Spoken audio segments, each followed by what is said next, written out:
Welcome to What's on Your Bookshelf with your hosts, Denise Russo and Samantha Powell. Hi, everyone. Welcome back to another episode of What's on Your Bookshelf. This is a podcast where we are exploring the life and leadership lessons that we're learning through the books that are on our bookshelves. My name's Denise Russo, and I'm here with my co-host, Samantha Powell, and we are exploring the chapters and pages of the book Atomic Habits by James Clear. Looking forward to another episode today with all of you. And if you've missed any of the episodes, you can always go back and listen in, but you don't have to just to get caught up to where we are today. Sam, it's so awesome to have you here again with me. How are you doing today? I'm good. I'm getting over a little bit of a cold, so if I sound a little weird today, bear with me. But I'm doing good. I'm excited to talk about this next chapter and just some of the really interesting concepts that are in it. That sounds great. So could you give us a little bit of a summary of where we are in the book, Sam? Yep. So we are still inside the first law, which is make it obvious. And that's all based around the first part of habit formation, which is around cues. So we're talking about what are the cues that trigger you to then go have that craving, then take the action and then get the reward for it. So where we are now is chapter 6, which is motivation is overrated, environment often matters more. And this, I recently heard James speak on this book in a recent conference. And this was one of the chapters that he really, really highlighted. I'm sure we'll talk about that as we go here. So this is about, again, your cues, making things obvious, right? Because this is about how to form habits. So how do you make it obvious? And environment really is a big key to that. So Denise, I know you had 1,000 different thoughts, and you and I've really been we've been living this and really working through it. So I don't know. Tell me about this chapter. Tell me about, what do you think about as this one kicks off? Well, you made a great comment about having just heard James at the conference that we both attended recently. And one of the things that struck me when you just said it is that I learned a lot from him, having seen him twice now this year and reading this book and talking through the chapters with you. But I still need something in my own life to be obvious for me to make sure that I'm not just starting a new habit, but that I'm cementing that habit and growing it and making it natural and subconscious for me. And I would definitely invite the listeners to check out James Clear on YouTube or Instagram, his LinkedIn page. He sends out a daily, very short little newsletter that you can get, which for me is always a great way to just start the day. It's obvious. It pops up in my inbox. It's short. It's easy to read. The environment that I try to surround myself with, and I know you do the same thing, Sam, is to put things in front of us that help us to be in a state of continuous learning. For sure. I subscribe to his newsletter too. Mm-hmm. It's really good. I know that this book has really impacted you quite a bit. And it's funny because the way that he tells stories in the book really not only just bring the stories to life, but you can imagine what these scenarios are like. Like in this chapter, for example, he's talking about a story where there was an idea that a doctor had at a hospital because she wanted to improve the eating habits of the staff. And it's funny to think about because you would imagine that doctors and nurses who are there healing sick people would be very focused on healthy eating habits and healthy living. And yet I'll bet we could look up a bunch of research that says the opposite of Right. that. In fact, not long ago, Olivia was in the emergency room for something, and we were there really super late at night. And when I walked in, I was observing that because we were reading this chapter, actually, I was observing that in the area where the staff was, there were all kinds of really unhealthy snacks. It was late at night, but the doctors and nurses, interestingly, the environment outside of the hospital bedroom where we were was a different environment. So we were in a room concerned about what was happening and how Olivia was feeling. But outside the room, there was laughter, and it was the middle of the night and the lights were bright, so you couldn't tell it was the middle of the night. But at the same time, I saw all these really unhealthy snacks. And at one time they came in and asked Olivia if she wanted something to eat because she was starting to feel better. And the doctor walked in eating a bag of chips. And so it was just kind of weird. But But in this story, going back to the story James talks about, is that's the way it is in a hospital. And so this one doctor in Boston wanted to create an environment where people had better, healthy choices inside the cafeteria. And so they first started by saying, well, okay, what things do we want to sell in the cafeteria? And they made some choices about that. But they realized that what they really needed to do was make the choices prominent and obvious. I think grocery stores have this down to a knack, and toy stores for sure have this down to a knack of what they want consumers to buy. And brands, brands must pay, I would imagine, a lot of money to ensure that their brand is within eye level of shoppers. And in this case, in the story, they wanted water to be at the eye level prominent display for the people working in the hospital. So they still had other things for the workers to drink and to eat. But what they noticed is that over a period of about 3 months, just by making it obvious and making an environment where people had access to the healthy stuff faster, the soda or pop or whichever where part in the US you live and what you call it, but let's just say the carbonated soft drinks, they actually ended up selling less, over 11.5% less, but the sales of bottled water increased by more than 25% with just a small little tweak. And it just got me to thinking about how important it is to make these subliminal choices. I'll tell one more quick story and then I'll take a pause because I have lots of stories I can think around this idea. But I was recently at Epcot at the Magic Kingdom. I know if you listen to our podcast, you hear me constantly talking about Disney World, but it's truly magical. It's one of my most favorite places on earth. And so at Epcot and probably throughout the Magic Kingdom parks, if you purchase a kids meal to eat, the kids meal automatically comes with a small bottle of water and an orange. So the environment is that you're there to have fun, but they make it obvious and personal that they're going to serve kids, yes, chicken nuggets and French fries and hamburgers, but they accompany it with water and oranges as part of the meal. So imagine if it was on the meal as optional, you probably, I would say, wouldn't order that, but they make it obvious. They create an environment where they want kids to get into these subliminal habits of eating healthy. So that kind of stood out for me. So let me take a pause there. Sam, what are some things you're thinking about? Yeah, I mean, I think I think that's exactly it. Is we see this all the time in how stores are designed, how things are designed, but it's these stories about just the way the environment is around you can change your behavior, right? And that's the point that James is really trying to make here. He has a thing that, talks about the end caps of grocery stores, right? Those things that are on the ends of the aisles.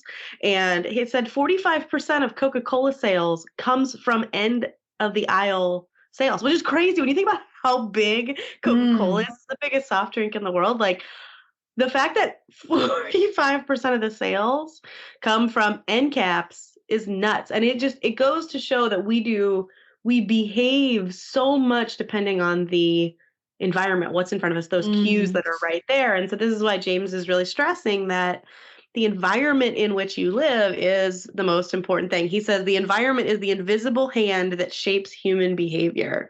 And if you really take a step back and think about it, like think about the last time you went to the grocery store and shopped, like why did you buy some of the things you bought, right? If you're a list person, not a list person, I walk in with a list, but I always walk out with things that are not on the list. And if I really take a look at why did I buy the thing that I bought, it's because it was there. It was in front of me. It looked really appealing, right? It was part of those visual cues on, hey, I should do this. And so therefore my behavior changed associated with what was around me. This is so good because it gets me to really thinking about the grocery store that I shop at. You're right. As soon as you walk in, the very first thing you hit are buy one, get one frees. Mostly things you never thought you would want or need, but you think, oh, it's a deal. I have to have 2 bottles of barbecue sauce. So, right. And you don't even want one, but now you have 2. But now you have 2. And now you, of course, have to go buy something to put it on top of. And when you get to the counter, also very interesting to think about as you weave your way to checking out, what's there? Candy, gum, soft drinks, really overpriced magazines. All of my gum purchases, for the most part, in a store have come from The the cash checkout. register line. Wow. Like, I don't go to an aisle and look for gum specifically. I'm sitting there going, gum sounds good. Right? Or if Right. you have, like, heaven forbid, you have kids with you and they're like, Mom, candy. You'll get these things, right? Like, I have said yes to candy. I did not want to buy my son just because it was a lot easier than going through the whole meltdown process. And it makes me really resentful Yes. of the candy checkout. But Oh my but gosh, that's it, yes. right? It's those visual cues. And I know you're always into neuroscience, and there's some interesting stuff that James has got in here about visual cues. I love this part because if you are someone who is not visually impaired and you're listening to this, James talks about how the human body has 11 million sensory receptors, and approximately 10 million of those 11 are dedicated to sight. And some experts estimate that half of the brain's resources are actually used on vision. So even if we take the example of what you were just sharing, Sam, how many times have you pulled into a Starbucks just because it's there? Because you see it visually and you suddenly think to yourself, oh, I need coffee. Well, did you really need coffee? And could you make coffee for cents on the dollar at home, or do you need a $6 coffee? Yep.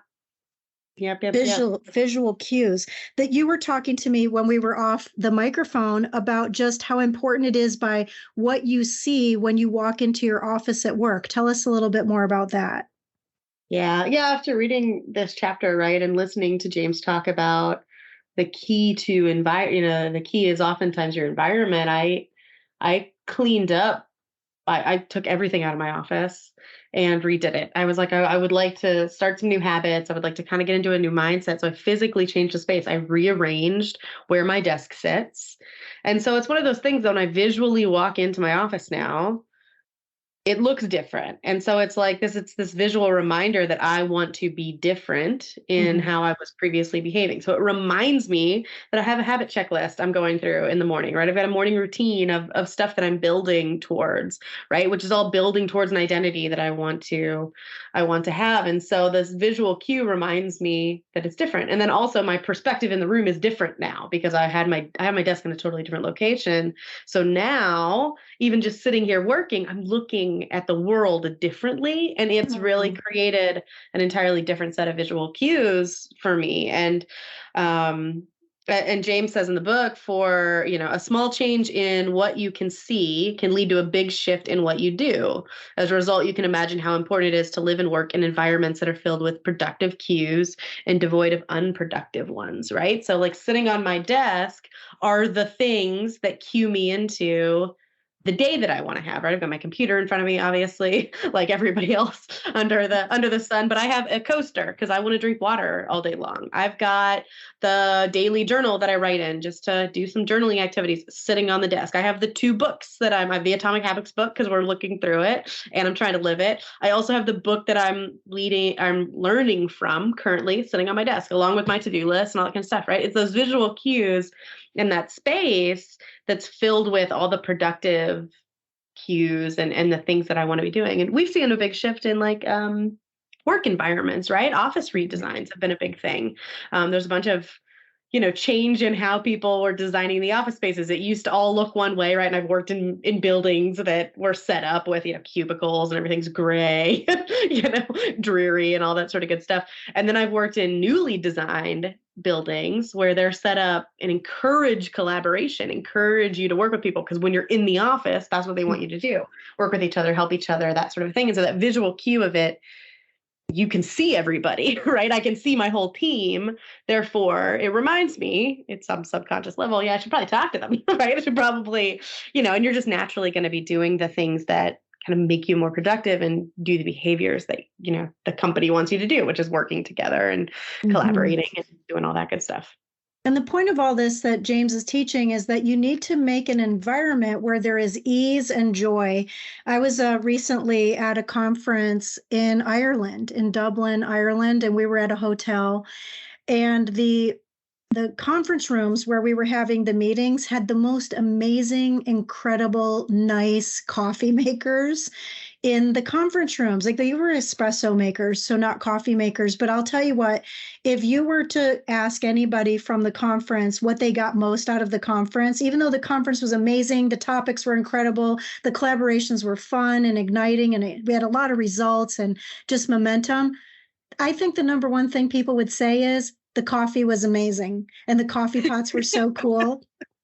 So much so that some of us went back to the internet outside of one of our meetings to look up how we could buy this coffee pot. Well, another interesting thing about the hotel was they had the most incredible hair dryers. Now, if you don't have any hair, this won't help you.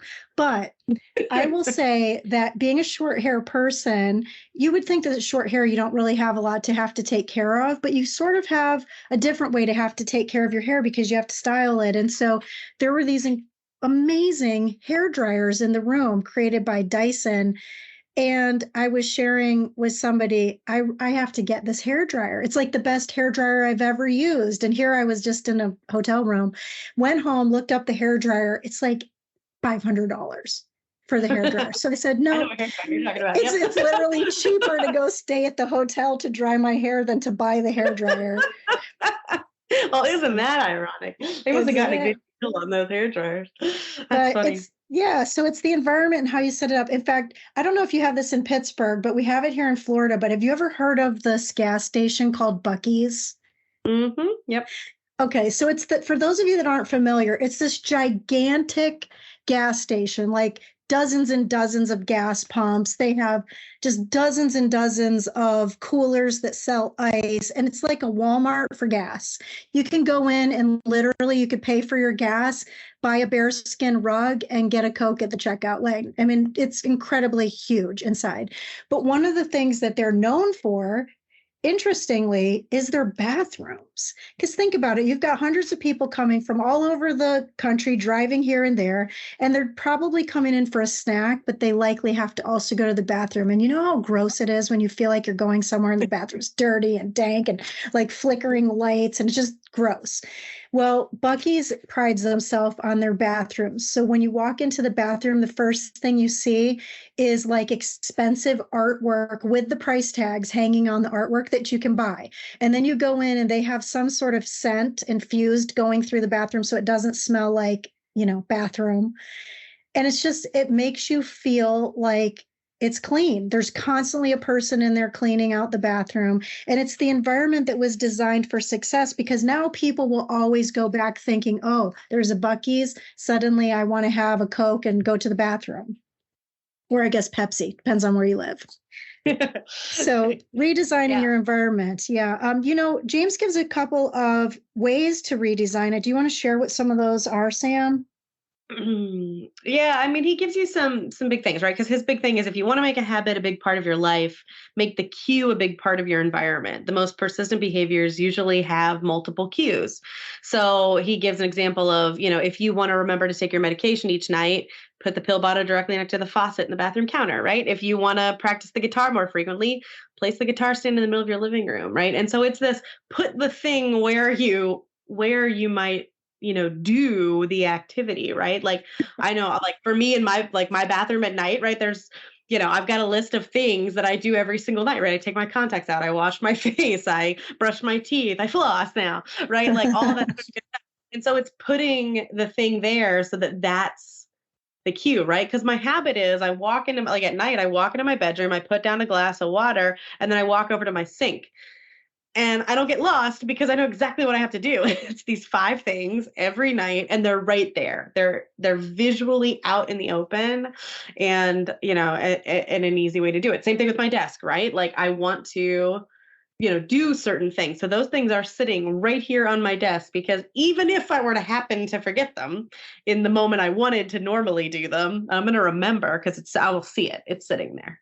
So John Maxwell says that intentions without actions are meaningless. And so this has to be where you couple it with taking action on the habit. Like I'm going to share a opposite bad story.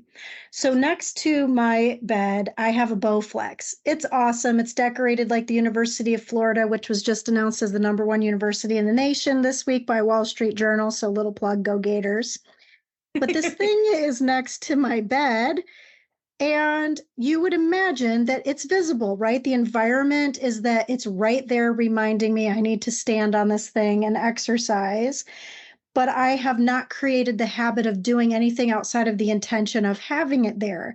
So you may have a design for something you want to create a habit for, but if there's not ease and joy, you may not adopt the habit. So it gets me to thinking I probably need to turn it a little bit because it's a little bit awkward the way it's set up, where I would have to walk behind it to actually step on it. So I'm sort of thinking if I turn it just a little bit, the environment is already there, but the design isn't right, that if I turn it to make it easier to step on and just right from bed do that before I do anything else, I think I need to do that. The book says that cues that trigger a habit can start out very specific, but over time, your habits become associated not with a single trigger, but with the entire context surrounding the behavior. So you talking about your bathroom has got me motivated now to rearrange my bedroom. Yeah. Yeah. And that's interesting, right? Because like I'm thinking as you're talking about that, I'm looking over my workout equipment, home workout equipment is right next to me, 10 feet away. But it's off to the side. It's organized nice. And so it is very easy for me to do it, right? And we're in the make it obvious section. We're in law one, make it obvious.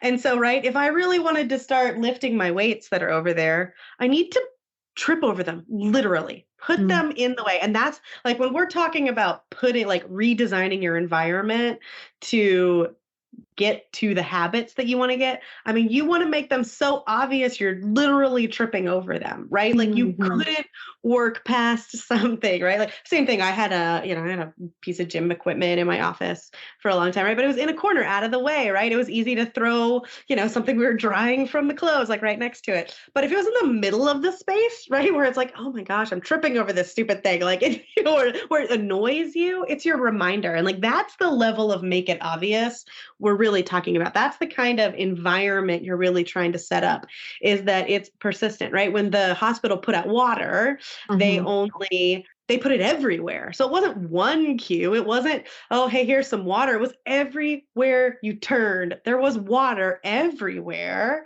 And so then all of a sudden people do it, right? We don't take a cue because we see it one time. We take it because we see it over and over and over again, right? Like that's how I tend shop is like, I might see something once and I'm like, yeah, that sounds nice. But if I see it again and again and again, then I'm like, okay, maybe I need it. So when we talk about really adjusting your environment, and James calls this like being the architect of your life and the designer of your world, it's that like we're making it super obvious, crazy obvious, especially when you're trying something new.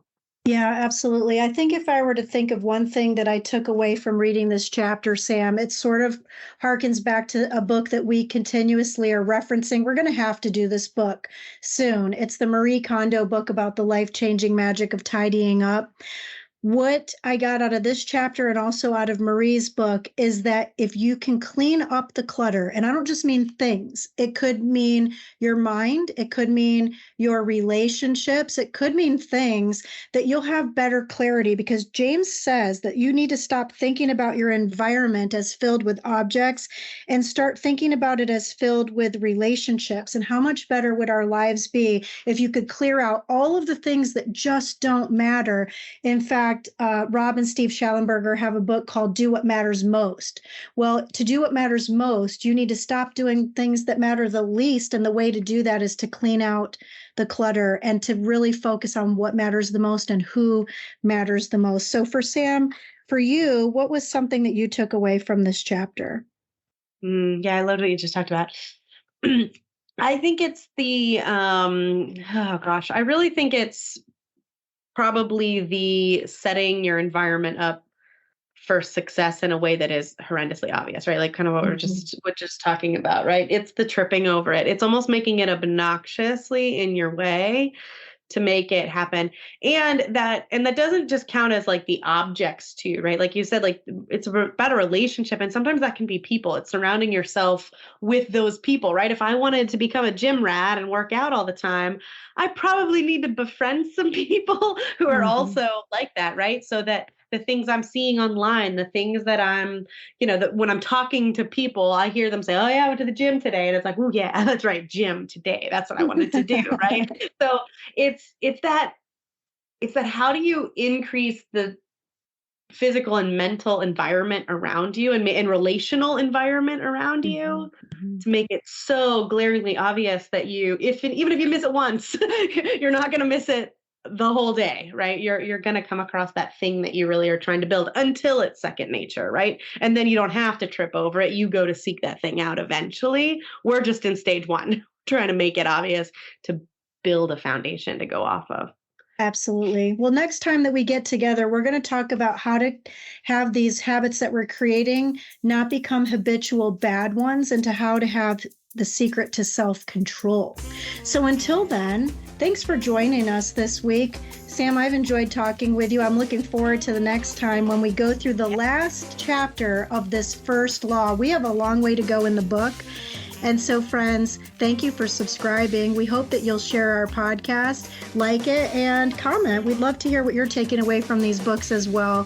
Thanks for joining us this week on another episode of What's on Your Bookshelf.